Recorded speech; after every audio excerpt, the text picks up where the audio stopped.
ingia kuelezeana maana ya neno kwa neno, Mwenyezi Mungu Subhanahu wa Ta'ala atuambia katika aya ya 4 Suratul Maida, yasalunaka madha uhilla lahum, wanakuuliza wamehalalishiwa nini. Qul, sema, uhilla lakum at-tayyibat, mehalalishiwa kila kilichokuwa kizuri. Wama allamtum min aljawarih mukallibina, na mlichowafundisha wanyama kukiwinda. Tuallimuhunna mimma allamakumullah, mnawafundisha yale aliyowafundisha Mwenyezi Mungu Subhanahu wa Ta'ala. Fakulu mimma amsakna, basi kuleni katika yale alokushikieni au kukamatieni. Amsakna alaikum, waliowakamatieni hii. Wadhkur ismallahi, utaje jina la Mwenyezi Mungu. Wadhkur ismallahi alayhi, utaje jina la Mwenyezi Mungu juu yake. Wattaqullaha, na umuogope Mwenyezi Mungu. Inna Allaha sariul hisab, hakika Mwenyezi Mungu ni mwepesi wa kuhisabu. Aya hii ya leo ambayo tutaipa maelezo ina mafungamano na aya iliyopita, baada ya Mwenyezi Mungu Subhanahu wa Ta'ala kutuelezea miongoni mwa vyakula ambazo ni haramu kuliwa na namna zinavyopelekea kuharamu wake. Masahaba ridwanullahi alaihim wakataka kuyua vitu gani walizozihalalishiwa baada ya kuwa wameyua vitu walizokuwa wameharamishiwa. Wakamuuliza Mtume sallallahu alayhi wasallam, ndio hii aya yasalunaka madha uhilla lahum. Sasa aya iliyopita ilikuwa inatuelezea madhara ambayo hupatikana kimwili na dini lao tutakula zile katika vyakula ambazo kwetu sisi ni haramu kula. Na hayo kabla aya hii wayasalunaka madha uhilla lahum iliteremka, wakad fassala lakum ma harrama alaykum illa ma turidtum ilayhi, yani kumeshabainishiwa zile zakula ambazo tumewaharamishia nyinyi, isipokuwa kwa dharura. Kama kuna dharura ya kuiokoa maisha yako, basi pale taban utakula kile chakula ambacho pia ni haramu. Umewekewa kisu mfano ule ama uuliwe, si pale ikiwaweza kula, basi utakula upate kuokoa maisha yako. Lakini bila sababu yoyote za kula ambazo ni haramu kuliwa hatufai sisi kula. Ndio yasalunaka madha uhilla lahum qul uhilla lakum at-tayyibat. Mtume sallallahu alayhi wasallam ndo alikuwa akiwaharamishia zile zakula ambazo ni haramu na akiwahalalishia zile zakula ambazo ni halali. Taban sheria kutoka kwa Mwenyezi Mungu Subhanahu wa Ta'ala. Ndo ikaya katika aya nyingine, yahillu lahum at-tayyibatu wa yuharrimu alayhim al-khaba'ith. Mtume ambayo huwahalalishia zile tayyibat, zilikuwa ni vizuri, zakula ambazo ni vizuri, zakula ambazo ni za afya, zakula ambazo ni siha ukizila katika mwili wako. Na alikuwa akiwaharamishia vyakula ambazo ni haramu, zina madhara ukila katika mwili wako. Sasa sababu ya kupatikana aya hii kwamba masahaba walimwendea Mtume sallallahu alayhi wasallam. Kwanza literemka Jibrili akamwambia Rasulullah, ikiwa kuna nyumba yoyote ambayo inajibu ndani yake, sisi malaika hatuingii. Mtume sallallahu alayhi wasallam akaamrisha wauliwe majibwa wote, wakauliwa majibwa. Baada yake ikaja kwamba majibu ambao wafaa kuuliwa ni wale weusi, kwa sababu ni mashaitani, kulingana na hadithi ya Mtume sallallahu alayhi wasallam. Wakamwendea Mtume sallallahu alayhi wasallam akamwambia, inna qaumun nasidu bil kilabi famadha yahillu lana minha, fanazalat hadhihi al-aya. Sisi wambea Rasulullah, sisi ni watu ambao watukiwinda kwa majibwa, yani watukitumia majibwa kuwinda. Sasa je, ni vipi sisi, jambo gani ambalo tumehalalishiwa? Je, tuweza kufanya jambo kama hilo? Ndio ikateremka hii aya, yasalunaka madha uhilla lahum qul uhilla lakum at-tayyibati wa ma 'allamtum min al-jawarihi mukallibina tuallimunahunna mimma 'allamakumullah fakulu mimma amsakna alaykum wadhkuru ismallahi alayhi wattaqullaha innallaha sari'ul hisab. Kwa sababu hiyo Mtume sallallahu alayhi wasallam akawaruhusu wale mbwa kuwekwa mbwa, na atakuya maelezo yatakuya mbeo. Akawaruhusu kufuga mbwa wale ambao ni wa manufaa, yani isipokuwa manufaa basi ufai kuweka mbwa kwa sababu ya mapambo. Wale ambao walikuwa na manufaa na watu, Mtume sallallahu alayhi wasallam akawaruhusu. Manufaa gani? Manufaa kwa mfano ukulindia wanyama wako, uenda kuwinda, ukuetea wanyama ukienda naye kuwinda, ukulindia shamba lako, basi pale ule mbwa huruhusiwa wewe kumweka. Kinyume na hapo, basi utakuwa wewe upata madhambi kumweka ule jibwa kwa sababu ya mapambo tu, bali katika hadithi yasema utakuwa ukitolewa ujira wako, ukipunguzwa ujira wako kama mfano wa Kirat, kama mfano kubwa wa Jabal Uhud. Kila siku utakuwa utolewa katika madhambi yako, tolewa kwa sababu ya kule kumweka ule jibwa ambaye ni najisi, na umemweka kwa sababu bila sababu yoyote, ni mapambo tu.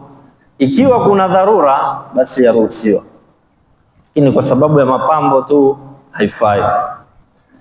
Qul uhilla lakum at-tayyibat, aya endelea. Qul uhilla lakum at-tayyibat, basi waambie ya Muhammad, mumehalalishiwa nyinyi vitu vizuri, yani vyakula vizuri au riziki za halali. Ad-dabah ala ismillahi ta'ala, wale zitindwa, wale mtakao kuwatinda ambao mtataja jina la Mwenyezi Mungu katika kule kuwatinda kwao, pia ni tayyibat. Matunda ni tayyibat. Zitu zozote zile na zakula zozote ambazo umezipata kwa njia ya halali, umefanya kazi umepata ile halali yako, basi ndio hiyo tayyibat, ndio kwa vizuri. Ndio ule mwanachuoni mkubwa aitwa Al-Zuhairi, mmoja alimuilia akamwambia, una maoni gani kuhusu mikojo? Tumesikia nyinyi baadhi ya watu kuambia mikojo ya punda dawa, mara mikojo ya ngamia dawa, ama pengine mikojo ya nani dawa. Basi zile akanena laysa huwa min at-tayyibat, si katika tayyibat, yani zitu nzuri. Niliambiwa sisi tule ni zitu nzuri. Ndio ule dokta mmoja maarufu alipoulizwa maswali kama haya akanena, aliulizwa, je, kwa mikoyo ya ngamia au pengine maziwa si ya punda au pengine mikoyo ya hayawani fulani, na nyinyi mmesikia baadhi ya matibabu ambayo pengine ni mwanzo kusikia, ama baadhi yenu mmeshayasikia. Akajibu kwamba maadamu yeye hayafanya utafiti, hayatukua ile mikoyo, akienda kayapima laboratory katika maabara akahakikisha, basi yeye kwa sasa anena watu wasitumie matibabu kama hayo. Na hilo ndio jibu la sawa. Uwezi wewe ukawa umesikia matibabu fulani, mikoyo ya mnyama fulani ni dawa, ukamwambia kila mtu, watu waenda kutukua mikoyo, hunwa uzidi kudhurika badala ya kupoa. Kwa sababu hiyo laysa huwa min at-tayyibat, si katika zitu nzuri. Aya yaendelea, wama 'allamtum min al-jawarihi mukallibina, na wale mulowafundisha min al-jawarihi, wale wenye kuwinda. Jawarih mukallibina ni hao kina jibwa, ndio wama 'allamtum min al-jawarihi. Mufassirina wamependelea hii mulowafundisha min al-jawarihi, neno jawarihi ni wale ambao ujuruhi, wale ambao ushika wale wanyama wakawazuia. Mfano ilohusishwa haswa ni mbwa, ni jibwa. Yani kwenye kuwinda waweza ukaona jibwa wako ukamtumia kuwinda ule jibwa, ndo mapendeleo yake. Na haifai kwa mwingine, yani ule mbwa akienda kumshika ule mnyama, ikiwa ikiwa umemtaya Mwenyezi Mungu katika kwenda kumwandisha kwenda kumshika ule paa kwa mfano, basi ndio inavyotakikana. Kwa kupiga bismillah wakati ukwenda umemshika na amemuuma, na hayo masala atakuya ukumbe insha Allah taala. Jawarih pia baadhi ya mufassirina wakanena si jibwa peke yake ambao waweza kumtumia katika kuwinda, si jibwa peke yake. Ni mmeona katika TV kuna wale shakr, wale falcon Waarabu sana waonao wakiweka kwenye mikono hapa, ule ndege mkubwa wakimtuma pia kuindia. Kiona paa yule tayari msukuma hivi, piga bismillah, basi huenda akamshika ile mpaa ama pengine ni mnyama gani, mpaka mwenyewe pale akaweza kufika. Kwa sababu hiyo mufassirina, baadhi ya mufassirina wanena jawarih ni mbwa peke yake, kwa sababu wama alamtum min aljawarih mukallibina, wametaika, kwa hiyo wamehusishwa ni wao peke yao. Baadhi wakaona kwamba hata chui pia unao baadhi ya nchi pengine wewe kama una ntabu kumfundisha chui kumshika paa ama kukuindia, unao baadhi ya nchi ambao hutumia chui kuwaindia, washikia wanyama kule msituni, uwaeka kama mbuzi. Pengine utastaajabu wewe, chui umweke pale katika boma lako awe ukuindia, lakini ni mambo yako, natafuteni mtayaona. Basi kuna na kozi pia. Baadhi ya mufassirina wanena ikiwa hawa wote wameweza kufundishika wakaweza kuwinda, basi wote waingia katika jawarih mukallibina, wote hii maana imewabeba ndani yake, waingia ndani yake. Ndio ukimtuma ule anayekuindia, tumenena kama ni falcon, kama ni kozi, kama ni mbwa, kama ni chui, ukimtuma akimshika, mfano umemwandisha ende kamshike paa uko msituni, akienda akishika utakula. Ukiwa ulikuwa umepiga bismillah wakati pale umemtuma, mfano umemwandisha enda kashike paa ule, ametoka mbio amekwenda amemshika, umepiga bismillah wakati pale umemtuma, basi ikiwa amemshika ule mbwa uko naye pale kile kiwindo, utakwenda utamshika utamtukua. Ikiwa uko hai yani uko hai ule mnyama mfano paa, utamtinda, itakuwa ni mwenye kula.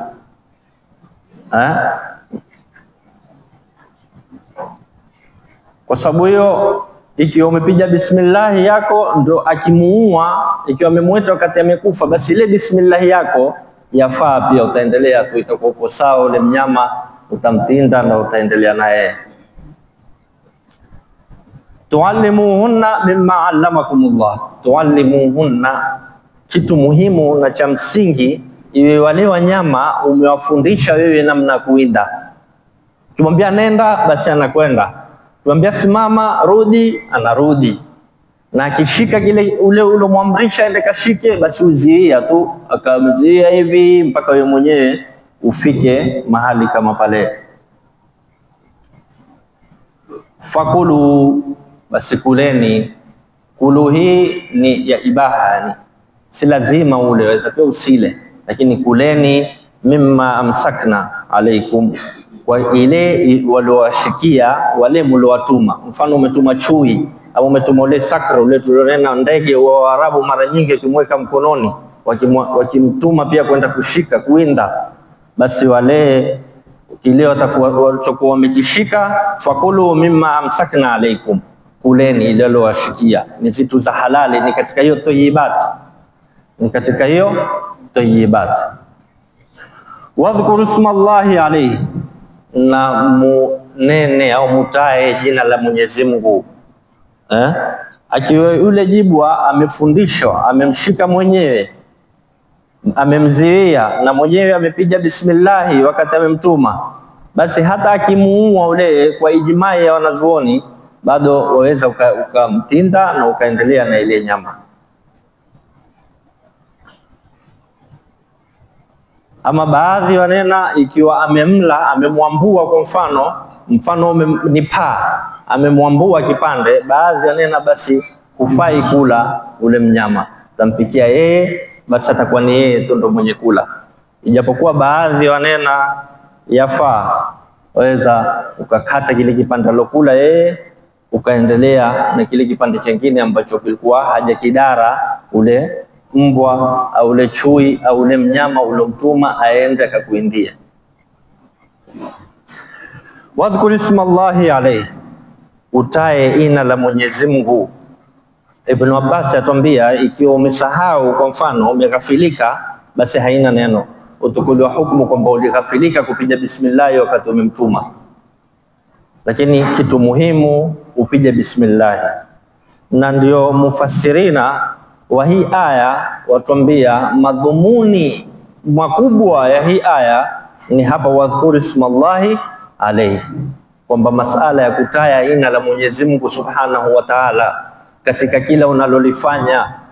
Madhumuni ya aya hii iko kwenye wadhkur ismallahi alayhi. Ndio Mtume sallallahu alayhi wasallam wakati moya alikuwa hula, akamwona kijana amekana, kijana pia naye hula naye, akamwona hula rafu ule kijana, akamwona hula rafu, yani hula hana ustaarabu katika kula. Mtume sallallahu alayhi wasallam kwa sababu wakiulishwa mambo akamwambia ule kijana, samillah, piga bismillah, wakul biyaminika, kisha ule kwa mkono wa kulia, wakul mimma yalika, na ule kile kilioko mbele yako, sile huku kala kule, ni makosa. Sasa kumtaya Mwenyezi Mungu Subhanahu wa Ta'ala katika kila jambo unalolifanya ni jambo muhimu sana na ni jambo zuri sana, na ndio hupatikana baraka katika yale unayoyafanya.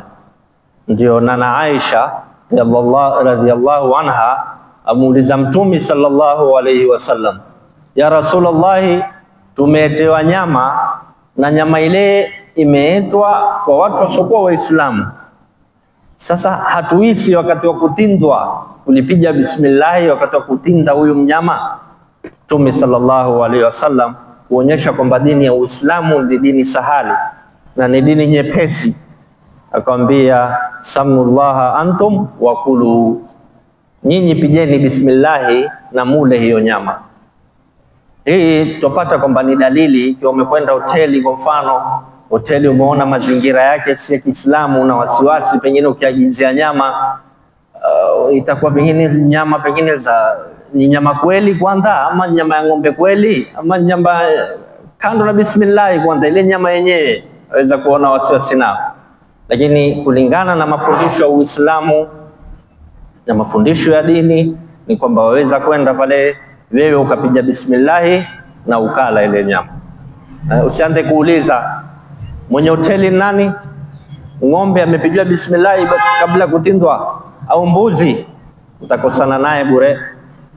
Atakwambia nenda zako ba, una watu tele wataka kula, maswali yako nenda hoteli nyingine, utakosana kwa sababu wewe piga bismillah ule ile nyama ambao umeletewa. Ndio mafundisho ya Uislamu. Kisha ikiwa hula, kwa mfano umesahau kupiga bismillah mwanzo, basi pale utakapokukumbuka utasema bismillah awwalahu wa akhirahu, yani ya mwanzo na ya mwisho. Mtume sallallahu alaihi wasallam alipomuona sahaba mmoja katika wale waliokuwa hula na wao hali kiustaarabu, Mtume sallallahu alaihi wasallam akamwambia piga bismillah awwalahu wa akhirahu, sababu kupiga bismillah kulingana na namna unapokula. Akapiga bismillah, yasemekana kile chakula alichokuwa amekitanguliza chote kakitapika. Sababu gani? Ya nguvu ya ile bismillah imeweza kumwepusha shetani na kumshinda zile zitimbi zake. Na ndio miongoni mwa mafundisho ya bismillah ni ukiingia nyumbani upige bismillah, na ukitaka kuweka chakula kula pia upige bismillah, kwa sababu Mtume sallallahu alayhi wasallam atuambia ukiingia nyumbani bila kupiga bismillah, shetani hukuendeme nyuma na yeye pia huingia kwenye ile nyumba yako Ikiwa umepiga bismillahi, basi unena shaitani, la mabita lakum wala asha, hakuna kulaliwa hapa yeo nyumba hii, wala hakuna asha. Asha ni chakula cha usiku. Lakini ikiwa kupiga bismillahi, basi yeye huingia na wewe nyumbani kwako, na chakula chako ulikiweka kile umekula tu bila hata kupiga bismillahi, basi wakinena adraktumul mabita, tumeshapata mahali pa kulala, tumeshapata na chakula. Sababu hiyo kile chakula chote unachokula wewe huo kila na shetani. Na ndio pale utaona mara ushtuka usingizini, mara usingizi wako haufulizi, kwa sababu humtai Mwenyezi Mungu Subhanahu wa Ta'ala. Uneni hata bismillah ukitaka kulala, uneni bismillah wakati wa kula. Ule mwingine alimuuliza Mtume sallallahu alaihi wasallam, kwamba Rasulullah, sisi nyumbani hula lakini hatushibi. Hula lakini hatushibi, watu nyumbani hulalamika hawashibi. Mtume sallallahu alaihi wasallam akamwambia, nyinyi pengine hula yani tofauti, kila mtu hula kivyake. Kuleni kwa pamoja nyumbani, kisha mupige bismillah kabla ya kula, basi kutakuwa na baraka na mutashiba. Basi alipokwenda kafanya namna hiyo, kukawa na baraka na kawa hushiba. Kwa sababu hiyo kupiga bismillah ni kitu muhimu sana. Hata Mtume sallallahu alaihi wasallam katika mafundisho alipotaka kutinda, Mtume sallallahu alaihi wasallam alitukua amlahaini akranaini, hadithi yatuambia, akamweka pale, akamwekea mguu, akaweka kisu, akasema bismillah Allahu akbar, bismillah Allahu akbar. Kwa sababu pia ukitaka kutinda lazima pia upige bismillah Allahu akbar. Ndio mafundisho ya Mtume Muhammad sallallahu alaihi wasallam. Aya yaendelea, wattaqullaha, na mcheni Mwenyezi Mungu Subhanahu wa Ta'ala. Mwenyezi Mungu ataka kuchiwa, na Mwenyezi Mungu atutaka sisi tufanye ibada kwa sababu yake yeye. Ndio wama khalaqtul jinna wal insa illa liya'budun, hawakuumbwa sisi majini wala binadamu isipokuwa ni kumuumba Mwenyezi Mungu Subhanahu wa Ta'ala. Na kati ya majini na binadamu walioumbwa mbele majini, waljannu khalaqnahum min qabl, kwanza waliumbwa majini kisha ndio tukaumbwa sisi. Na ndio maana ule Ibilisi alipomwambia Mwenyezi Mungu hawa watakwenda watamwagana damu tu ulimwenguni, aliona yeye masala kumwagana damu na kiumbe cha kwanza ule Adam, ni kwa sababu majini walikuweko kabla ya sisi. Sasa kawaona kwa walimwagana damu, ndio akamwambia Mwenyezi Mungu hawa wayasfiku dima, na watakwenda kumwagana damu tu hawa binadamu. Qala inni a'lamu ma la ta'lam, mimi najua zaidi kuliko wewe. Wa 'allama Adama al-asma kullaha, mpaka mwisho wa aya. Ndio wattaqullaha, tumcheni Mwenyezi Mungu Subhanahu wa Ta'ala. Kumcha Mwenyezi Mungu, musile mulichokuwa hamujafundisha kuinda. Kwa mfano mnyama hukumfundisha kuinda, hukumfundisha namna kuinda, mara ghafla tu amemshika paa, ule paa alomshika ikiwa amekula amemuuma, yani itakuwa ameindia mwenyewe ule mnyama, ule jibwa wako atakuwa yeye amejiindia mwenyewe. Lakini ikiwa hakumuuma, basi wewe utamtinda, utakuwa ni sawa kula nyama kama ile. Au mcheni Mwenyezi Mungu kwa kutokula kitu ambacho hamkukipigia bismillah. Umekwenda wewe umetinda mbuzi pale, kupiga hata bismillah Allahu akbar, umetinda tu, basi ni makosa. Lazima useme bismillah Allahu akbar. Ikiwa umesahau, basi kusahau haina neno, lakini kusudi utaki tu kupiga bismillah Allahu akbar, basi pale utakuwa umefanya makosa. Lazima unene bismillah Allahu akbar. Masala kumwekeza kibla, masala kumwekeza si kibla, hayo huya baadaye. Lakini kitu cha msingi ya sheria iliyokuweko ni kunena bismillah Allahu akbar, kwa sababu katika hadithi ya Mtume hakunena alimwekeza kibla. Ikiwa iko hadithi nyingine basi Allahu aalam, lakini masala ambayo tuzungumzia hapa ni ya kunena bismillah Allahu akbar, umtaje Mwenyezi Mungu katika kuchinja. Basi tumcheni Mwenyezi Mungu ili tuweze kupiga bismillah, Allahu akbar, ndo mapendeleo yake. Inna Allaha sariul hisab, Mwenyezi Mungu Subhanahu wa Ta'ala ni mwepesi wa kuhisabu, uko haraka sana, uko fasta sana Mwenyezi Mungu Subhanahu wa Ta'ala. Wewe ukiwa utaona umri wako ni mrefu sana, basi angalia tena mara pili. Ukiketi na baadhi ya wazee ukwambia umri bwana ni muda mdogo sana, yule miaka 80, wewe pengine hata 20 hujapata, yeye kwambia umri bwana ni muda mdogo sana. Sasa utastaajabu, una 80 una umri ni mdogo. Ni vipi? Ni kweli umri ni mdogo, siku zapita, na pale wewe utakapokufa ndio mwisho wako, ndio kiama chako kimeshasimama. Wewe kunena kwamba mimi ni mdogo, kwanza atakufa wale wakubwa, kisha ndo mimi kiama changu bado, basi utakuwa wewe uipangia mambo ambao hujui msingi wake ni vipi. Kullu nafsin dhaikatul maut, kila nafsi itaonda mauti. Mwenyezi Mungu ajalie ikifika wakati wetu tupate ile husnul khatima indal maut. Kwa sababu hiyo kule kulala ni nusu ya kufa, wenyewe unena. Kwa sababu gani? Angalia wale ashabul kahfi walipolala pale ndani ya pango, wakaketi miaka ya kuketi pale, walipoinuka walianza kuulizana, kam labithtu, qalu labithna yawman.